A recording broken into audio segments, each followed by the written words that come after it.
Welcome to Universal Joint Podcast. I'm entertainment writer Jim Hill, and my co-host Dustin Fuhs and I are recording this podcast on Sunday, May 30th, 2021.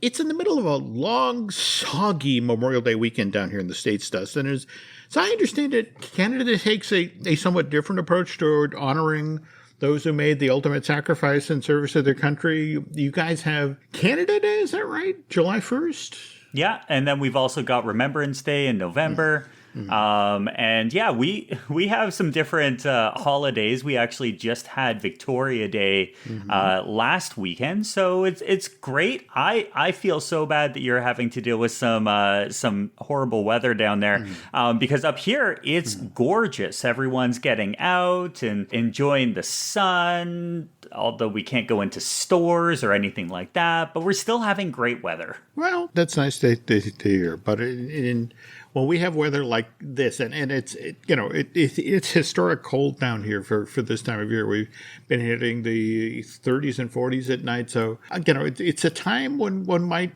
want a warm beverage, and you have news about warm beverages coming out of Universal Orlando? Yeah, breaking news, as folks like to say. Harry Potter, all the amazingness that comes from the food and beverage at the Wizarding World, they've now put out that butterbeer is going to be available in its hot version year-round. Really? Yeah, talk about breaking news, right? Okay. Well, speaking of beverage-related stuff, I don't know if you've heard about the Harry Potter flagship store that's going to be opening in New York City, I want to say, first week or so in July. Yeah, I've seen videos going through it already. It's such a cool store. Well, what's kind of intriguing, at least to me, is they're going to sell butterbeer there.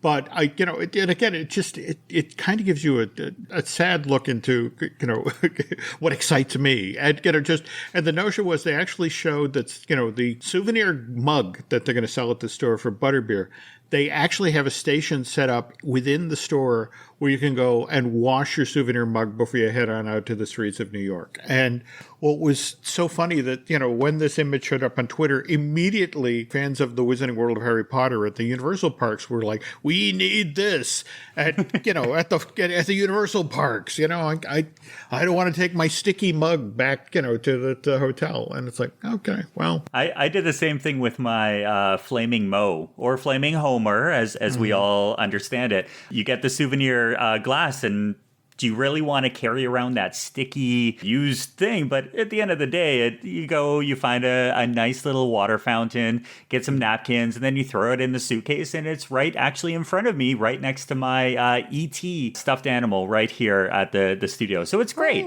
Okay, cool. All right, so anyway, again, Long Memorial Day weekend, at least down here in the States, is the unofficial start of summer.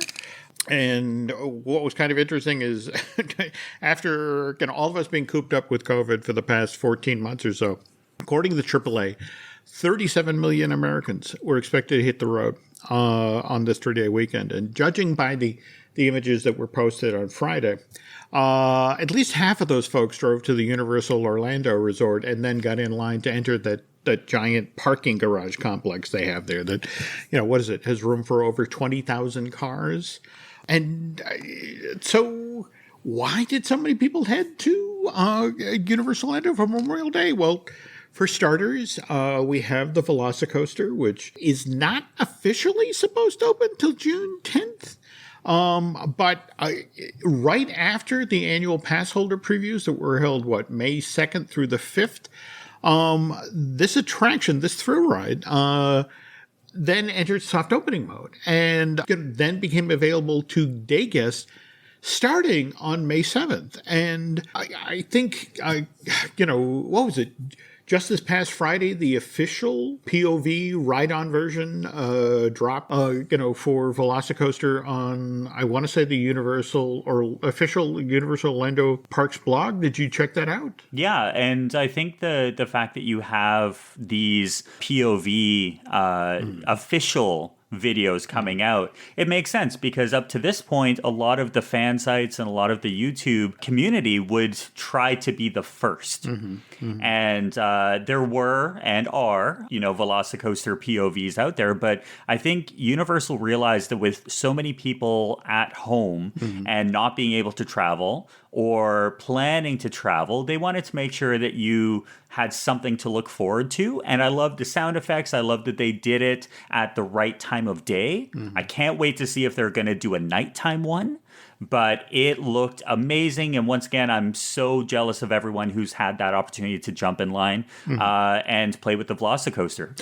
Now, speaking of soon to be released footage, you were mentioning as we were pre-gaming today's podcast that Colin Trevorrow has some news that's Jurassic World related, right? Yeah, so Jurassic World 3, also known as Jurassic World Dominion, is going to be huge. And the director teased that the trailer is coming out sooner than you think. Quote, it's going to be sooner than you think. I can't talk about it just yet. We've got something fun planned, and it has everything to do with getting people back into the movie theaters, end quote. I can't wait for this. What's interesting, though, is that this is going to be one of those stories of a movie that was filming during the COVID pandemic, that it's going to be all focused around how they were able to create this incredible experience during things like having cast and crew isolated in a bubble and having apparently the number of COVID tests for this movie was around 40,000. So there's a lot of that type of thing that's going to come out. And I'm very excited to see how they did it. But, I'm just more excited to see this movie. Forgive me for tossing this out there because, again, this is just I believe the acronym is WAG, a wild-ass guess on my part. But, look, Fast and Furious 9 opens in the States on June 25th. And, it's already open at international, lots of spots, China, 8 other territories. And we'll talk a bit more about that in the second half of today's show. But given what he's teasing here and, saying sooner than later, wouldn't it stand to reason that when Fast 9 drops in theaters in the States that they're, wouldn't you put a Jurassic World 3 trailer in front of that film?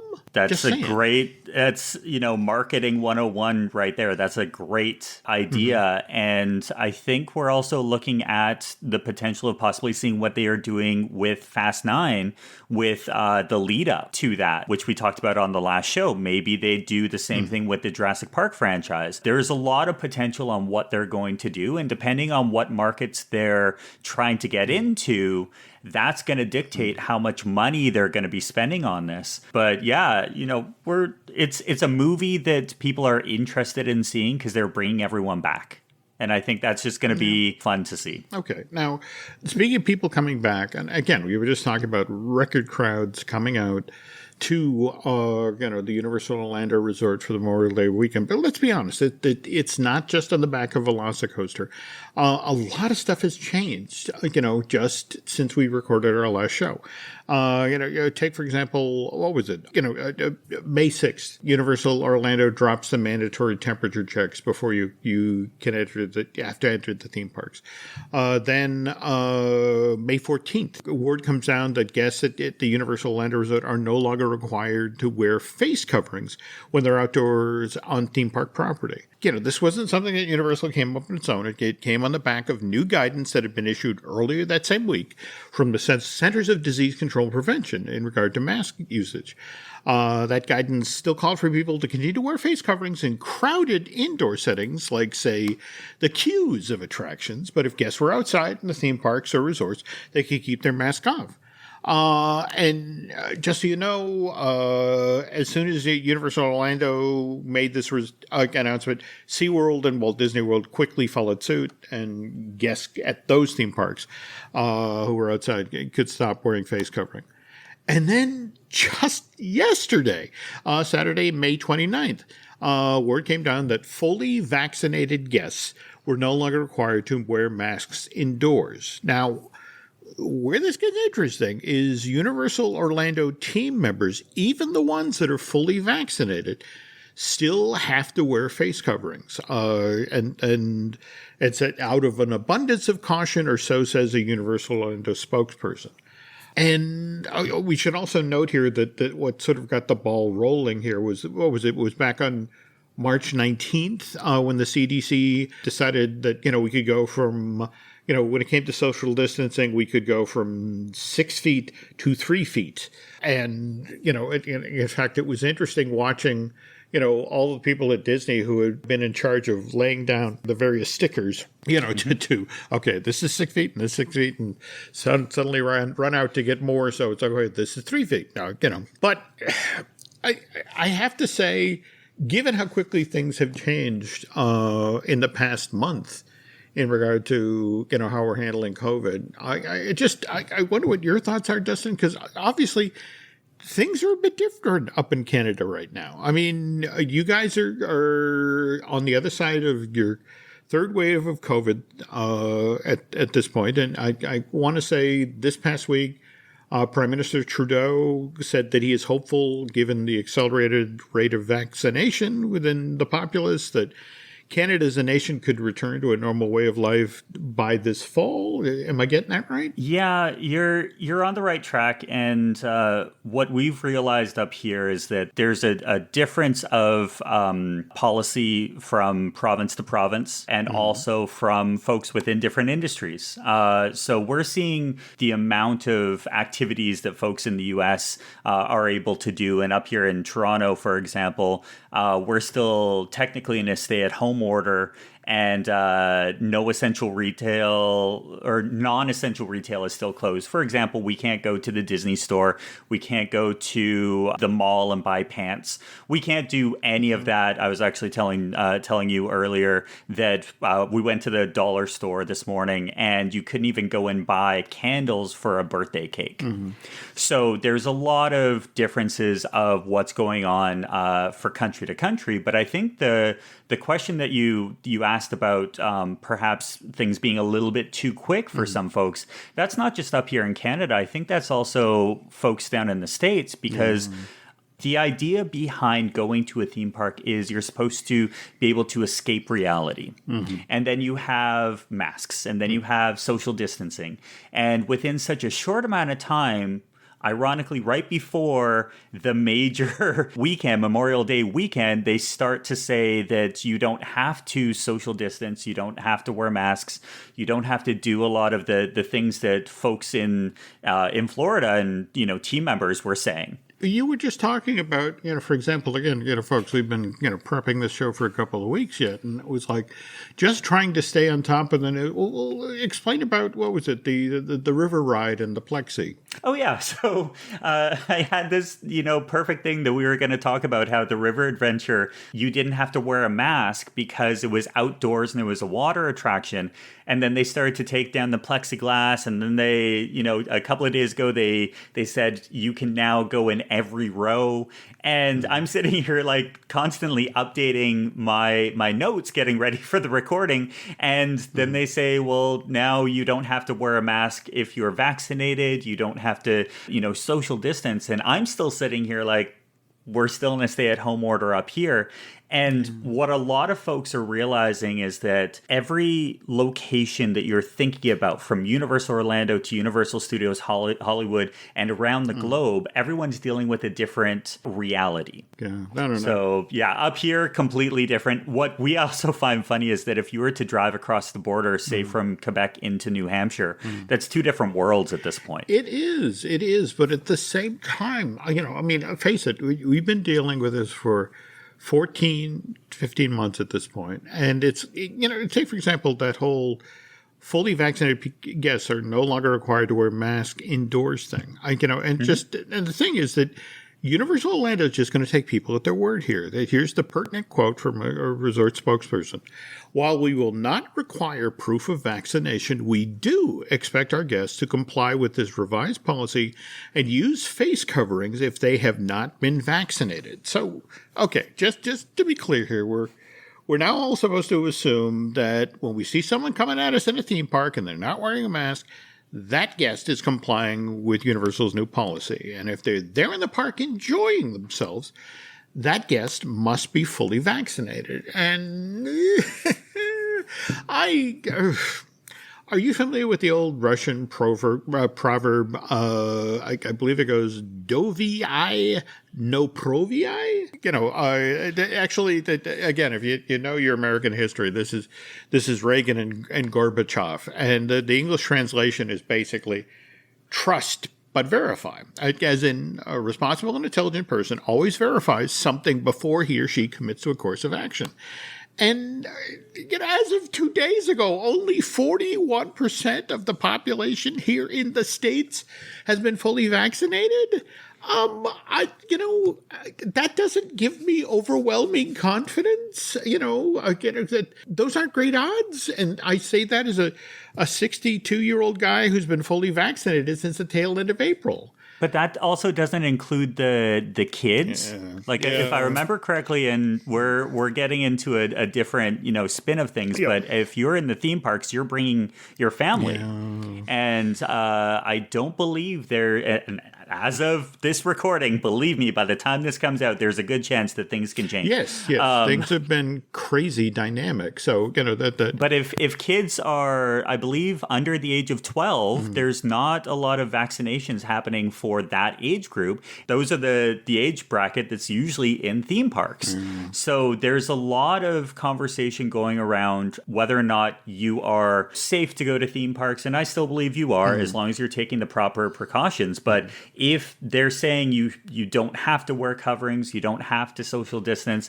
I was looking at videos earlier today from Universal, and it's a spot where I'm like, okay, just if you don't like crowds in general, not even during a pandemic, if you don't like crowds, don't go to theme parks during Memorial Day weekend. It's always bonkers. We'll see what'll happen coming soon, but if we're thinking theme parks getting back to normal, I don't know. Well, speaking of theme parks getting back to normal, face it, the other part of the equation is staffing. And absolutely. And in fact, I want to circle back to a quote that Bob Chapek, this came out of the most recent Walt Disney Company quarterly earnings call. This was back on May 13th. And so Disney CEO says about 80% of Disney World employees have returned to their park roles. And we've had no problem whatsoever with getting workers to return. And, and what was interesting is the investment community basically was like, liar, liar, pants on fire, because it was one of these things. Wait a minute, you said 80% came back. Where's the other 20%? And, and we had no problem whatsoever with getting people to return. So, and the interesting thing is, everyone in the investing community waited for that shoe to drop, and sure enough it did, but not from the place anybody expected. And do you want to talk about, what was it? Just this past week, Universal jumped its starting wage, or its wage for starting team members? Yeah, really great news, I guess, coming out of Universal. Effective June 27th, Universal will be increasing our starting base rate to $15 per hour, as well as increasing many of our starting rates across the business, up to and including entry-level salaried roles.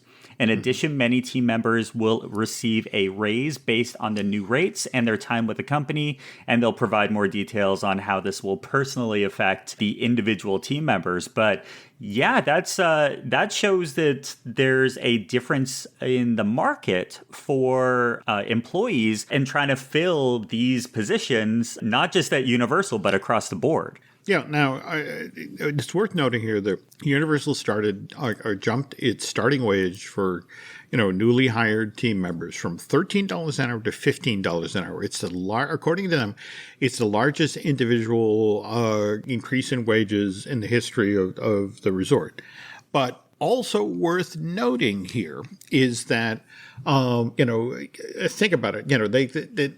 They had to do this because it's a far tighter labor pool now in Central Florida. And we knew this because back in April, we actually saw the Walt Disney Company relax It's dress and appearance codes, for new hires, to the effect of, the first time ever Disney was willing to hire qualified candidates that had visible tattoos and, what was the other phrase? Oh, gender inclusive hairstyles.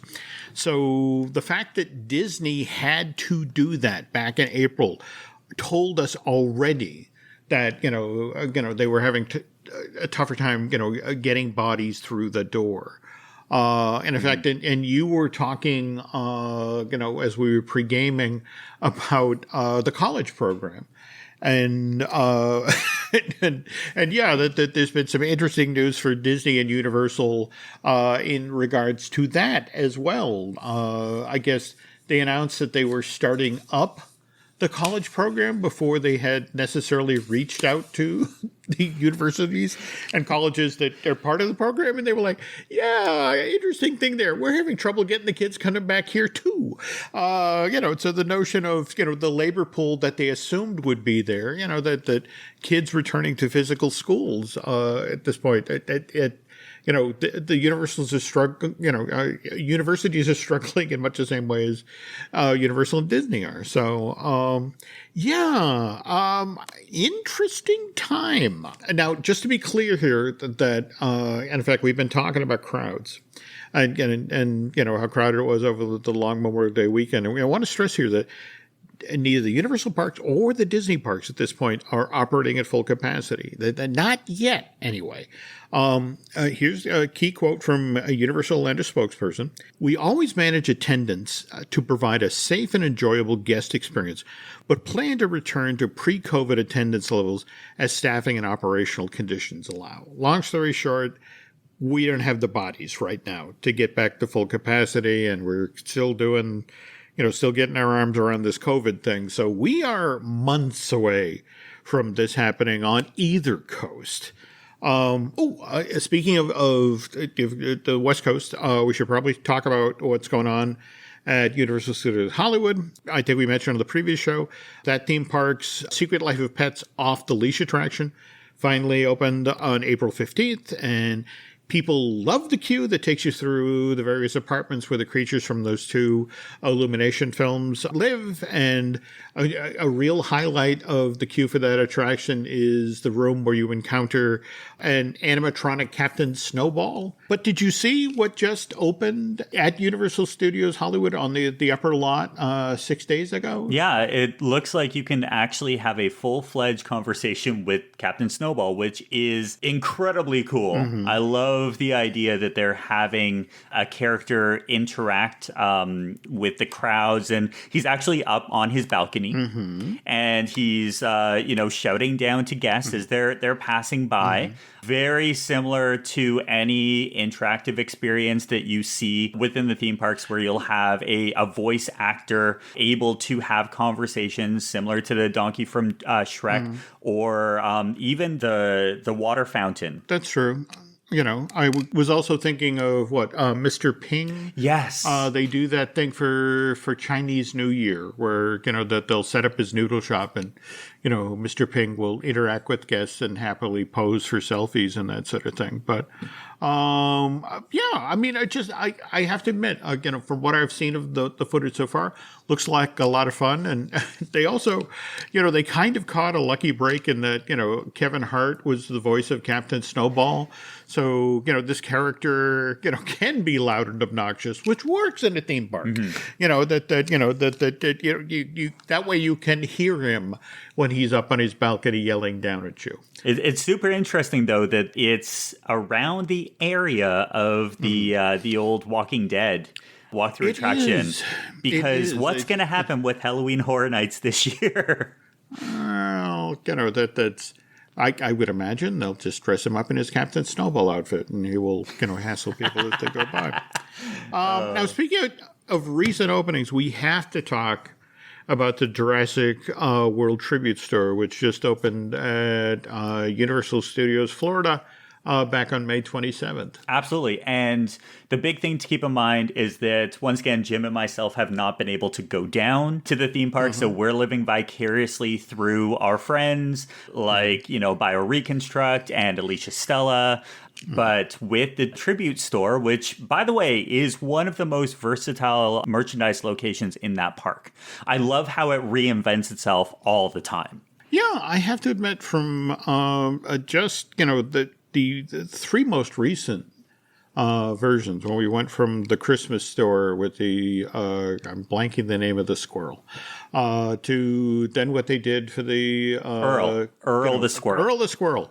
But yeah, no, if you think about it, what they did for Halloween Horror Night going into then their Christmas program and then, straight into their Mardi Gras stuff to now this. And each time, I mean, the physical plant stays the same, but the fact that, that they come across with such dynamic new spaces, it just absolutely, just kind of startling. Yeah. So this one, if you haven't seen the videos, please go. You will absolutely just adore the level of detail that went into it. So you walk in, you get to the control room, which is the Velocicoaster control room. They've got videos set up. They've got all the new merchandise, grand opening stuff, and just a lot of details. Then you go from there into the Raptor paddock, which I think is just a blast because you get to see just once again, the level of detail. They've got things like the U-Design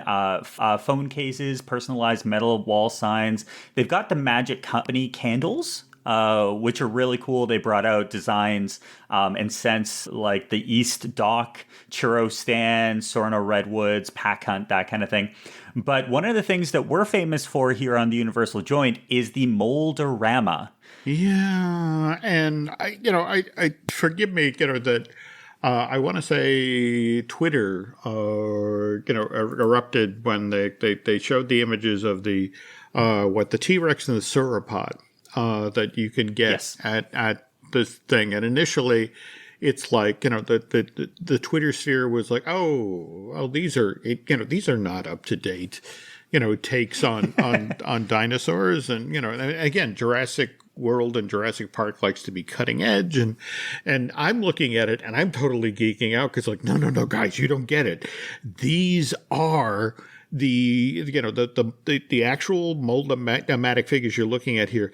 These were created for the 1964-1965 New York World's Fair. In fact, the only place you could get them is at the Sinclair Dino Land exhibit at the fair, and that this was the souvenir that you could pick up after you walked through the space, and it had these full-size dinosaurs. But again, they were full-size dinosaurs as, from the way we thought about dinosaurs back in the 60s. In fact, the crazy part of it is that they actually based the designs of the dinosaurs that were in this exhibit on Charles R. Knight's paintings of dinosaurs. In fact, what's so funny is I can tell you the exact painting they based this thing on. You can go to the Yale Peabody Museum of Natural History and Charles' painting of, again, a T-Rex standing upright and a sauropod standing in the middle of the swamp. That's where it came from. And it just sort of like, and the fact that, our thinking on dinosaurs has evolved so much at this point. In fact, it was so funny. Have you seen Mitchell's versus the Machines just yet? No, not yet. It's on the list. Okay. Well, they have the son character in that. I empathize very heavily with, because when I was a kid, I was so into dinosaurs. There's a wonderful scene in the movie where the kid has the phone book open and he's literally calling people. It's like, "Hello, would you like to talk about dinosaurs? Okay, thank you," and then crosses the name off in the phone book. But there's a moment where he bonds with another nerd girl in the neighborhood, because they're both looking at dinosaurs, and the girl just casually mentions, "Well, it would be more authentic, realistic if if it had feathers, and the little boy just sort of like, it did get a huge smile on his face as he's met the love of his life, because this is a girl who knows that, our perception now of dinosaurs is they'd have feathers. So, but again, that's the thing. I'm old enough that I remember when the T-Rexes walked upright and they were slow and they were cold-blooded, and it's like, we changed so much. And I remember when, in the first Jurassic Park, the entire plot was to try and get those the samples into the Barbasol shaving cream can, which, by the way, they have the screen used prop in the tribute center, in addition to the Dinosaur Detectives book.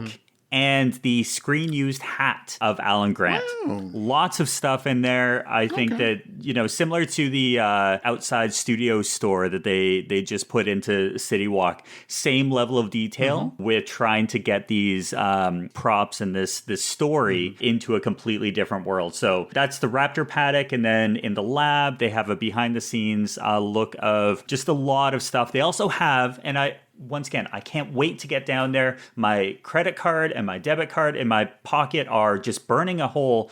They have Mr. DNA merchandise. Yeah. I want it all. Yeah. I want the hat. I'll do a sweatshirt. Whatever it takes. Don't they also have, what is it? When you get it to the food section, again, that carried over from Mardi Gras and, Earl the Squirrel's Tree Farm and all that, don't they have insects in amber candy or, or some sort of baked goods that... Yeah. They've got the amber gummy for $7. They've got a chocolate egg that you can crack into and there's a dinosaur inside. They've got fudge, followed by fudge on top of fudge.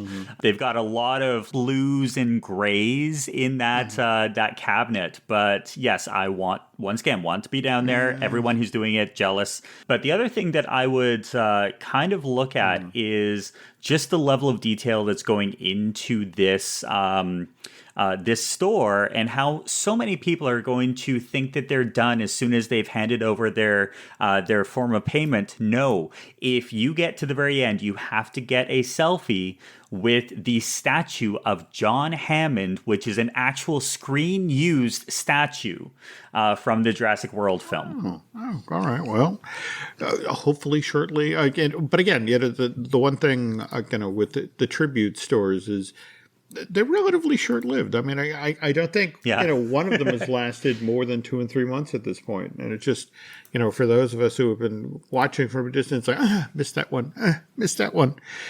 Speaking of things I think I'm going to miss, have you heard about this new DreamWorks Destination attraction, the thing that replaced a day in the park with Barney? Yeah, you go into a building and there's some high energy team members that are dancing like there's no tomorrow. It looks like we've got Puss in Boots, King Julian, Alex, Guy Diamond. It's all the DreamWorks characters just dancing and getting selfies.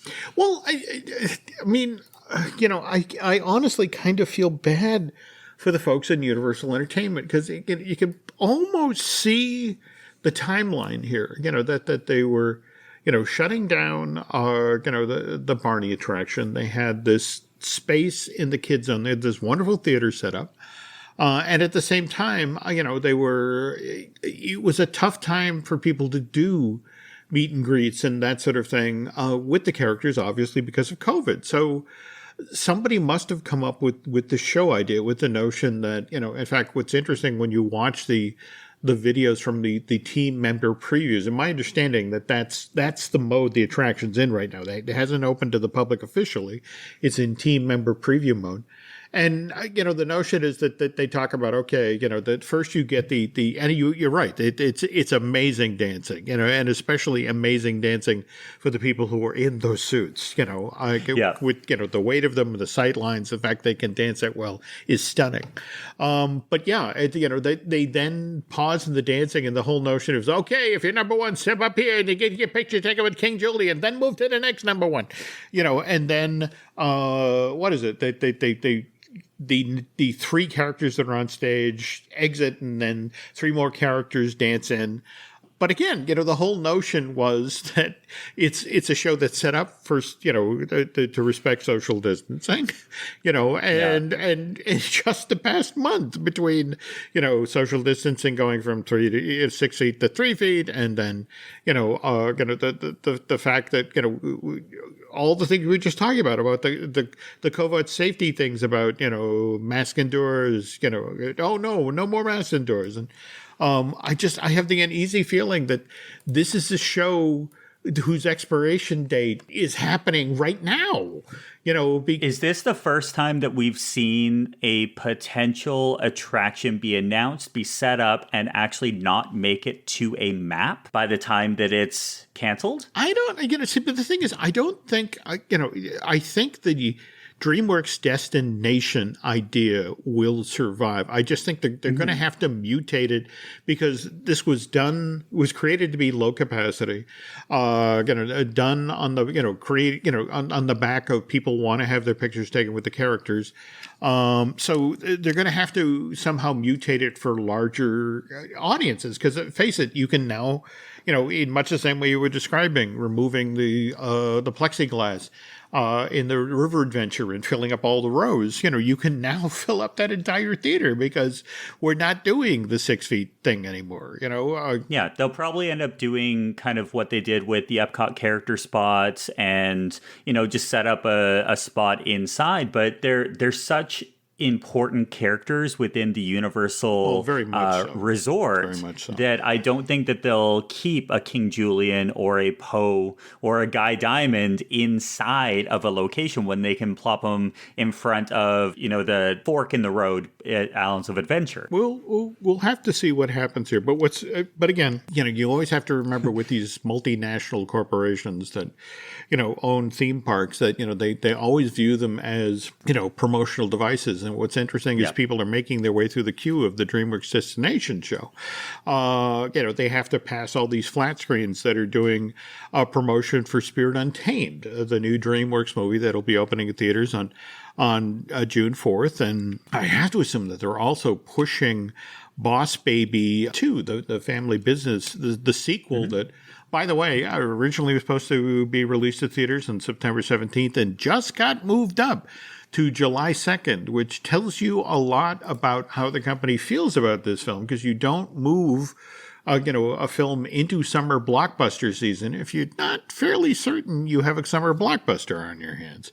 Now, speaking though of cross promotion, have you heard anything about Camp Cretaceous being promoted over at IOA and in Jurassic Park, Jurassic World? I mean, they just dropped 10 new episodes of the show back on May 21st. And you'd think, given that that's supposed to be a big hit for Netflix, and what are the point, little kids who already love dinosaurs love it even more because of Camp Cretaceous. Are they doing anything over there?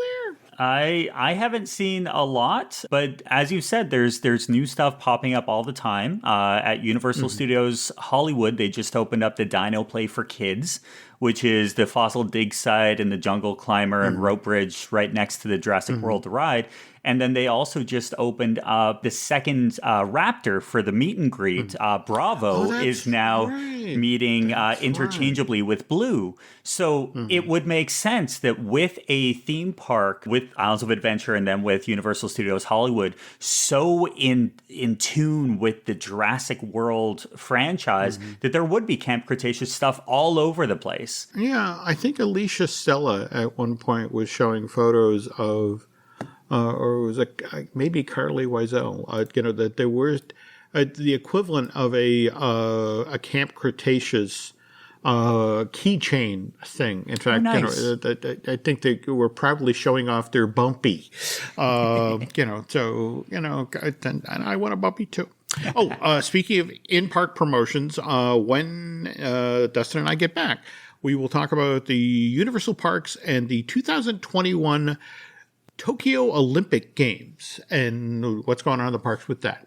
The family that vacations together stays together. At least, that was the plan. Except now, the dastardly desk clerk is saying he can't confirm your connecting rooms. Wait, what? That's right, ma'am. You have rooms 201 and 709. No, we cannot be 5 floors away from our kids. The doors have double locks. They'll be fine. When you want connecting rooms confirmed before you arrive, it matters where you stay. Welcome to Hilton. I see your connecting rooms are already confirmed.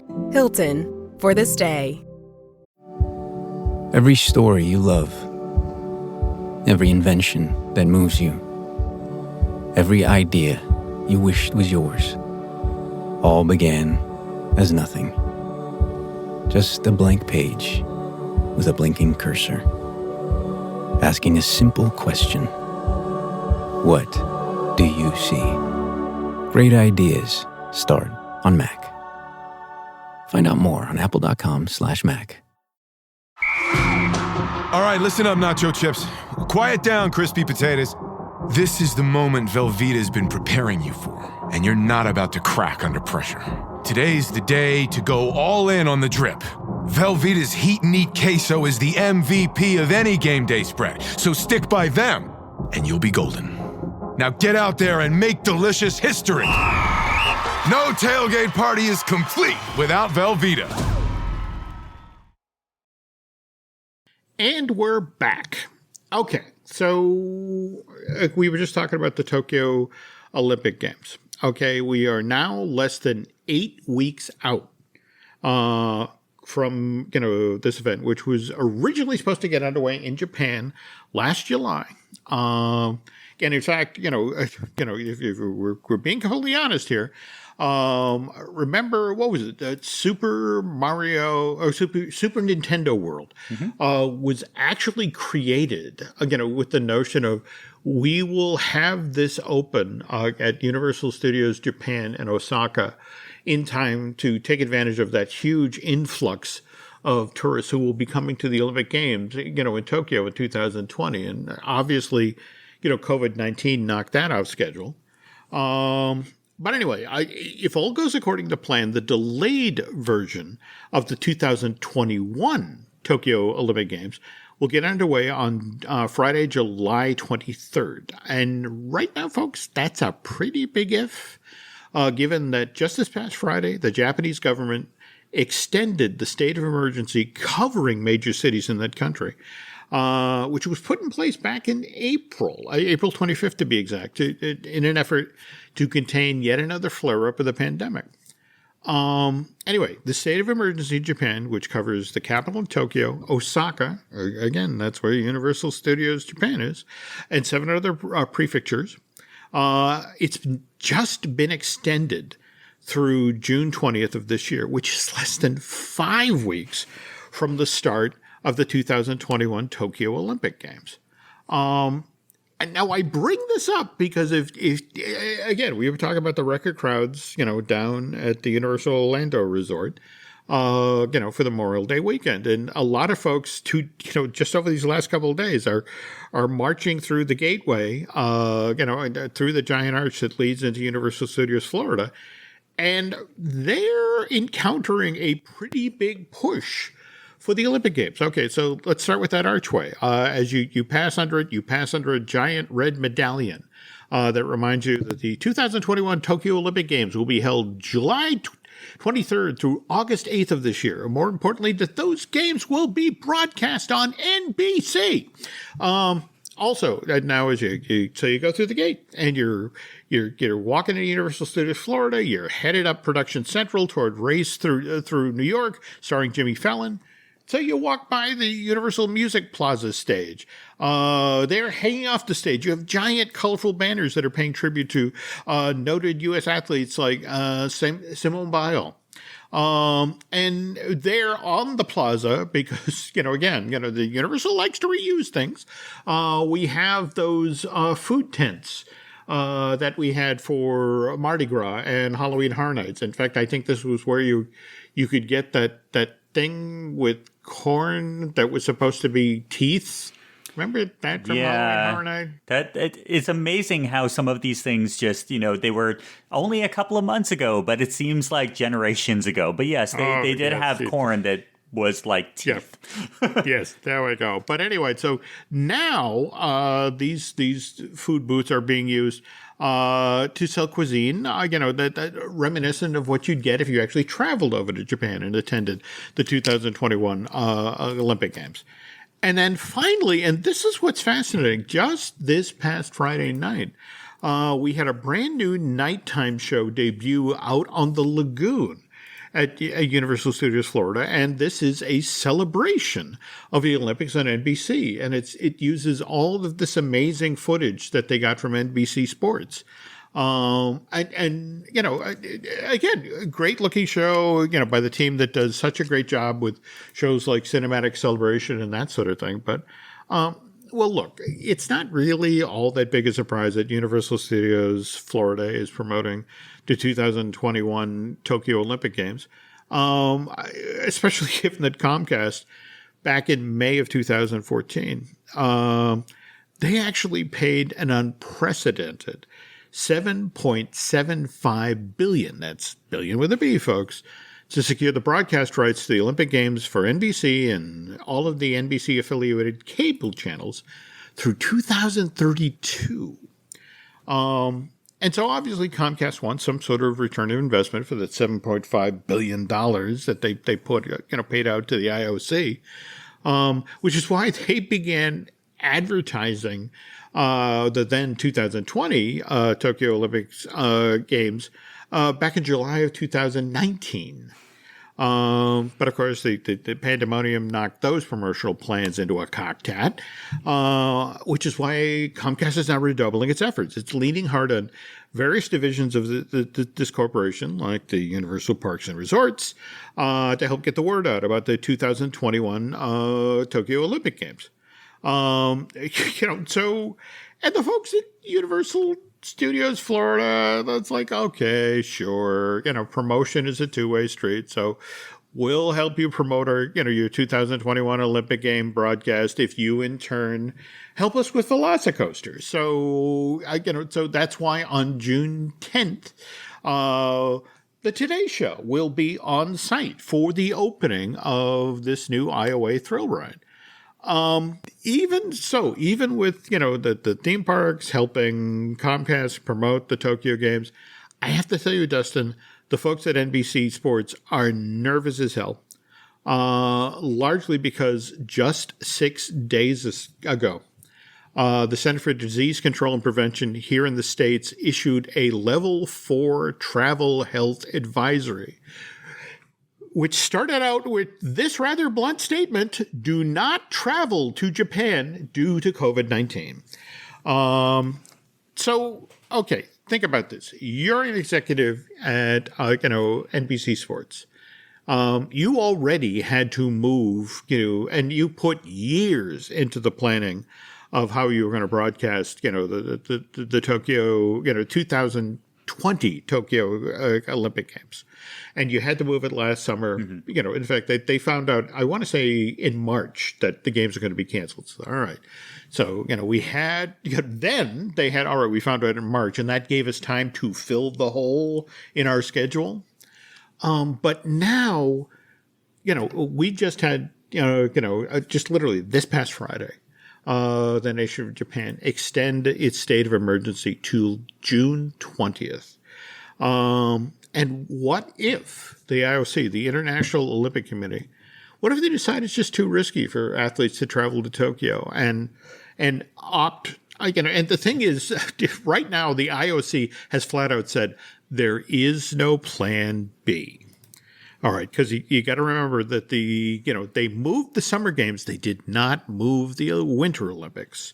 All right, those are still going to happen in 2022. So it's like we either hold the Olympics Games this July or, Summer Olympic Games, or we don't hold them at all.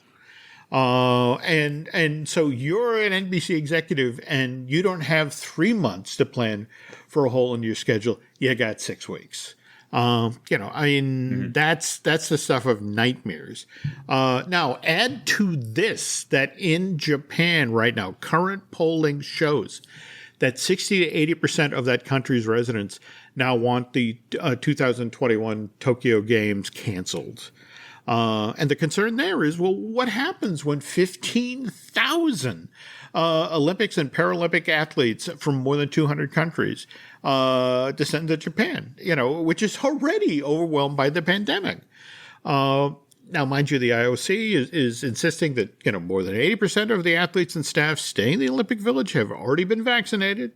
More to the point that, these 15,000 competitors will be compelled to stay within the security bubble that will be enforced around the Olympic Village and at the competition venue. But, and then there's the way this gets interesting is that when this most recent state of emergency was declared, Universal Studios Japan announced that, it would close as well. It would honor the state of emergency, which got extended, twice. But, they just announced last week that, Universal Studios Japan in Osaka would be reopening on June 1st. Not only that, to help with the pandemic, they'd only open on weekdays because those were the days that the park traditionally had its lowest attendance. They'd stay closed on Saturdays and Sundays. They'd keep limited hours. They'd only be open from 10 a.m. to 6 p.m. And then the kicker, they'd only allow 5,000 people in per day. But again, that was the plan. Announced on in May, and then this past Friday they extended the emergency, which again includes Osaka, where the park is located, through June 20th. And honestly, folks, I have been hammering the entire time prepping today's show, just looking for that press release. In fact, we're going to take a second here, just, in real time. Universal Studios Japan closed. And let's see. Nope, it still says Universal Studios Japan to reopen on June 1st and operate only on weekdays. So, nobody's blinked yet, and it's just going to be interesting to see what happens here. I almost, almost feel worst about all the people here about the team at Universal Studios Florida who just put up all of this Olympic stuff. What happens if they don't go forward with this? What do they have in the interim? What would they replace this stuff with? I mean, could be lean into promoting Fast and Furious 9, which, as we mentioned during the show, recently opened in major international markets, including China. In fact, want to say it was the top grossing film in China since the pandemic happened. And while we're talking, there's not a lot of competition when you're looking at that kind of a world. But yeah, that's super interesting. The thing that I'm going to bring up with regards to the travel and athletes and such is that we saw two examples last year of bubbles. And we had the NHL bubble up here in Toronto and in Edmonton. And you brought, I think it was 12 to 16 teams into the two bubbles. And they were sequestered. They were in their own world. No one could go out. No one could come in. You basically were in the bubble. Same thing as what happened with the NBA at Disney World last year, where you basically had, these NBA stars with magic bands and they weren't able to go outside of zones. And it cost a lot of money, but you had buy-in. And where my mind goes is that you're bringing, as you said, 15,000 Olympic and Paralympic athletes from 200 countries. That's not just the U.S. That's countries that don't have a handle on this pandemic. 200 countries and territories. So yes, you're right. as we talked earlier in the show, it's a very different story, depending on vaccination rates or infection rates, depending, where you are on the globe. So that's one thing to kind of keep in mind as we're going through this process. It's going to be a changing goal because we still don't know what's going to happen. There's a lot of talk within the community of athletes saying whether or not it's a safe thing for them to go. And that's not just golfers and tennis stars. That's soccer. That's, every sport. And you have NBA. The basketball is one of the highlights of the Summer Olympic Games. And will NBA stars not go into something like this where they're putting themselves at risk? And I wonder if the teams would even have that kind of a conversation, knowing that they already lost basically an entire season of revenue. They're just finally starting to get some tickets going out there. But yeah, it'll be, one of those things. But that's not the only thing that's happening with Universal, right? We have one more interesting thing. Now, and again, I apologize because, you got to remember that there's been, while all of this has been going on, work has been continuing on Universal Studios Beijing. And in fact, if the stories are true, Universal Studios Beijing began technical rehearsals this week. There was some talk earlier this year about how the park would have its official grand opening on June 1st, and that seems to have been scrubbed, and I think largely because, again, of the pandemic and travel restrictions and the like. But it's just, again, earlier this week, there were a couple of tweets from folks who were on site about, we're about to begin technical rehearsal. And then, the hammer came down. The news immediately dried up. So Dustin and I are just throwing out a few feeders right here, folks, that if we're going to assume, given the way how dynamic the news is lately, by the time we record our next episode of Universal Joint, that there will be some info coming out from Universal Studios Beijing, and we'll share that with you. And undoubtedly, Universal Orlando and Universal Hollywood will have changed their COVID-related policy yet again. We should put the note out there saying that we are recording this, and the facts are accurate as of Sunday, May 30th at 5:15 p.m. East Coast Standard Time. Okay, if anything changes between now and then, it's not our fault. Okay, yeah. So it virtually guarantees that we're going to stop recording in a moment. So 5:18 p.m. is when they'll announce it. Universal Studios Japan is pushing back its opening till July. So anyway, folks, Dustin and I want to thank you for listening in. And, that's always a pleasure to come here and chat about what's going on with the Universal Parks and Resorts. And Dustin, now that we're wrapping up here, well, where else can folks find you online? Yeah, I'm over at stepstomagic.com. Disney and Universal trip planning from a guy who can't get on a plane.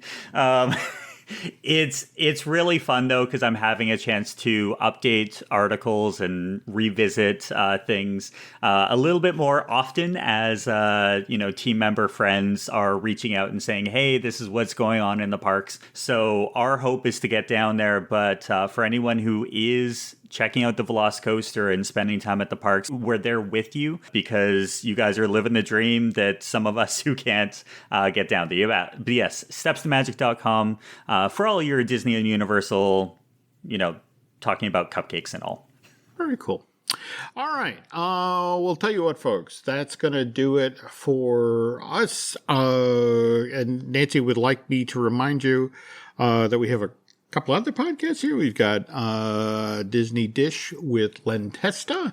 Likewise, we have Marvelous Disney. In fact, I'm going to be recording a brand new one of those with Aaron Adams later this week. And God help me, I'm going to get a new Looking at Lucasfilm Out the Door if it kills me. Fine Tuning. Drew and I just did a fun new show there.